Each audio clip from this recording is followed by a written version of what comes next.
ببینید آمریکایی‌ها چیزی که ما از قبل از اتفاقات جنگ میدونیم اینه که شخص ترامپ تو یک حیث و بیسی بوده، تو یک مخمسه‌ای بوده.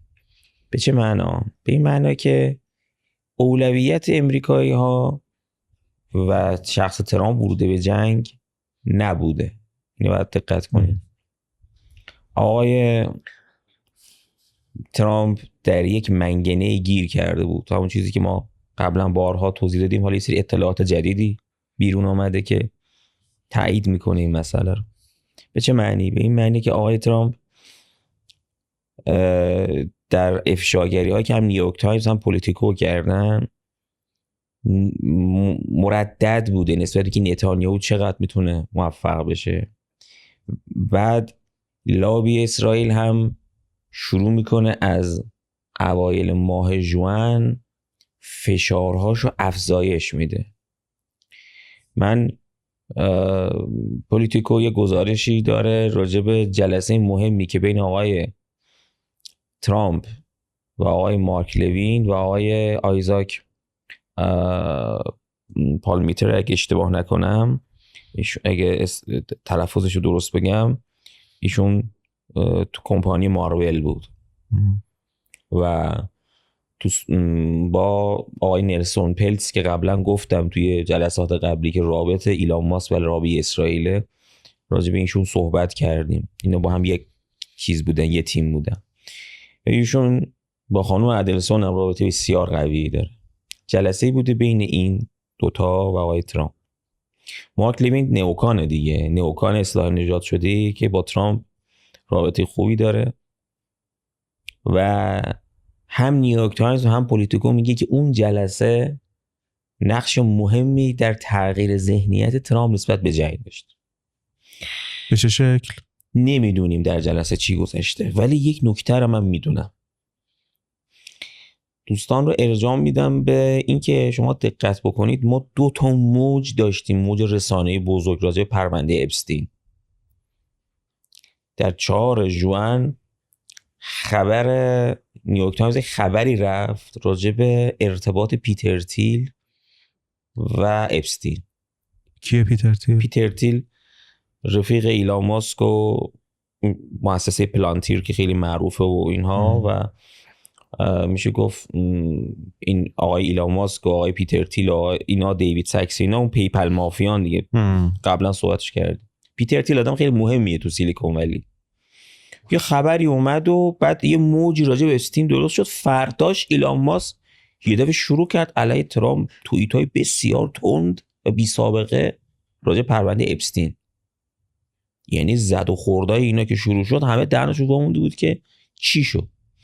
و بعد حتی اگه یادتون باشه یه توییتی یکی زد گفت باید ترامپ استیضاح بشه بابت این موضوع و ایلان ماسک گفت آره و ونس بیاد جاش. بعد ونس مجبور شد برای اینکه این قضیه رو ماسمالی کنه با یکی از این پادکسترهای ماگایی بشینه این قضیه رو ماسمالی کنه. ونس رفت تو موضع ضعف بعد از این اتفاق. من نمیدونم ماسک با دیتاهای کی و با چه انگیزه این کارو کرد، اما میدونم خروجی این اتفاقات شد این که ونس رفت و زیر فشار. این نکته بسیار مهمی، یعنی همزمانی این جلسه‌ای که هم پولیتیکو هم نیویورک تایمز میگن بسیار جلسه مهمی بوده در تغییر ذهنیت ترامپ. حتی ترامپ بعداً تو کمپ دیوید جلسه‌ای میگیره ظاهراً اعضای فکر کنم 8 ژوئن یا 9 ژوئن رئیس CIA برآوردش نسبت به جنگ ایران میگه اسرائیلیا کاملا آماده شدن برای جنگ. بعد ترامپ تو این چیز بوده که ما بریم چرا خودمون درگیر کنیم تو این داستان داشته. و جالبه تو اون جلسه تولسی گبرد نبوده. تولسی گبرد که همه میگن که حالا اون سوای اون گزارش جامعه اطلاعاتی آمریکا نسبت به پرونده ایران، ما قبلا گفتیم ردکلیف تو جناح نزدیکی به اسرائیل قرار میگیره.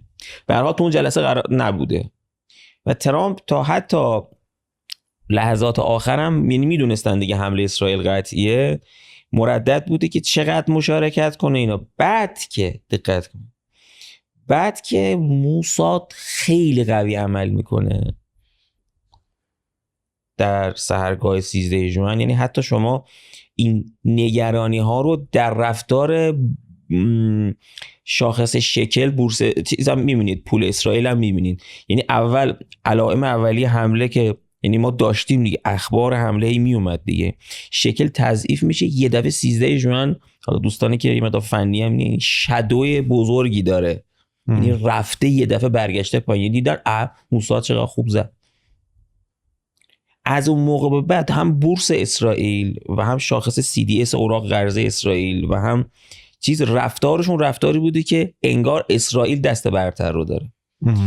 ترامپ وقتی میبینه موساد خوب عمل میکنه به رفقا میگه که حتی کریدیت این موضوع رو برمیداره برای خودش. یعنی اون توییت هایی که وسط جنگ میزنه آسمان ایران در اختیار ماست و ما هر کاری بخوایم بکنیم بعد مردم تهران تخلیه کنند و این حرفا، مال این برآورد جدیدیه که تو ترامپ ایجاد میشه. پس نکته کلیدی 2-3 تا نکته شد. یک، در امریکا الان هم هنوز این نکته است، حالا چون بعدا میرسم نیمه دوم جنگ نظر ترامپ رو باز برمیگردونه. در نیمه اول جنگ ترامپ مردد به خاطر اولا فشار لابی اسرائیل، که حالا من دوباره پرونده اپستین برمیگردم چون دوباره شروع شد و این بار وال استریت جورنال اومد وسط، اینا نکته داره، به خاطر فشار لابی اسرائیل و دو به خاطر موفقیت موساد در اقدامات از درون چیز ایران میاد به سمت گزینه جنگ. درست؟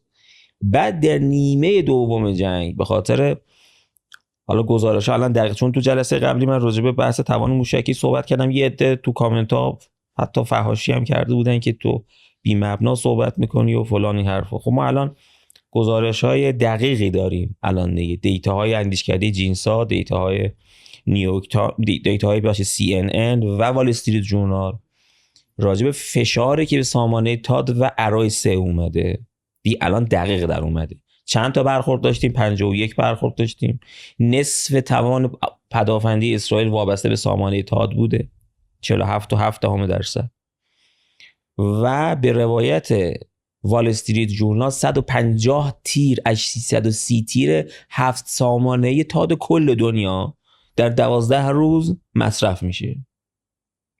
بعضی از عزیزان میگن ایران آب گرم کن زد، میگن برای آب گرم کن که تاد شلیک نمیکنن که، تو چون میدونی که 55% موشک ها رو گذاشتن بره بخوره اصطلاحاً، یعنی گفتن اینا ارزش زدن نداره.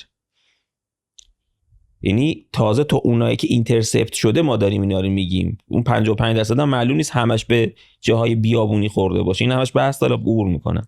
علی ای حال 150 تا تیر تاد مصرف میشه و طبق گزارش وال استریت جورنال سامانه ارای 3 هم به مرحله تمام شدن میرسه.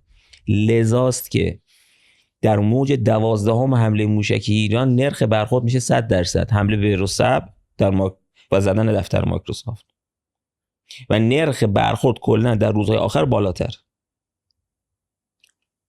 دلیل داره، معلومه جیره بندی سامانه تاد و ارا وجود داشت. خب الان در مورد الان اینو میخوام بگم، ترامپ روزهای آخر طبق گزارش که ما از رویترز داریم، ترامپ شب 23 ژوئن توییت میگار زد، یعنی میک ایران گریت اگین، با ادبیات، یعنی یه جور ادبیات رژیم چنجی که با ماگا ترکیب شده. یعنی خودمون یعنی تلاش کرد اون ادبیات رژیم چنجی که خودش باش مخالفه رو بیار تو ادبیات ماگا و یه جوری این موضوع رژیم چنج رو در جامعه امریکایی بهش مشروعیت ببخشه. چی میشه از بامداد 23 ژوئن تا اینکه ترامپ میگه که یعنی از حمله به العدید تشکر میکنه، چون 22 ژوئن گفت آقا هر پاسخی بدید ما به شدت تلافی میکنیم، 100 داره برای اون چیزی که تا حالا دیدید. چی میشه که ترامپ دو تا اتفاق میفته؟ یک، برآوردهای تو حوزه موشکی احتمالاً رو میزش گذاشته شده که آقا سامانه اروتات این شکلیه. دو تا توییت نفتی داره ترامپ که مفصل صحبت کردم، صراحتاً کمپانی های خارجی نفتی تهدید میکنه که شما دارید تو زمینی بازی ایران بازی میکنید، نفت رفته بالا. و بعد به وزیر چیزش هم کریس رایت میگه که چیزا سریع تر دریل بیبی دریل رو اجرا کن که میدونیم که اجرا نشدنیه.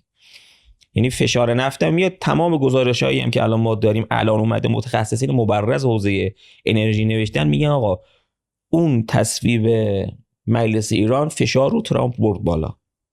یعنی تو شاخص پولی مارکت درصد بستن تنگی رسید به 60%، ریسک پریمیوم حوزه نفتی خیلی رفت بالا و این باعث شد که ترامپ در لحظات آخر، رویترز میگه یه دفعه گفت تلفن رو بیارید من زنگ بزنم نتانیاهو جنگو باید تموم کن. اما نکته هست. نکته چیه؟ نکته اینه که فشار لابی اسرائیل بعد از جنگ ادامه پیدا کرده. یک، ضرباتی که ما به اسرائیل زدیم علارم جدی بوده، انقدر نیست که اسرائیل رو از ادامه جنگ منصرف کنه. و خود ترامپ اینا رو باید دقت کنیم. یعنی ضربات نیمه دوم جنگ جدی بوده، اما نه اونقدر که اون شوک روز اول که در اصل کردیتش مال موساده رو جبران بکنه.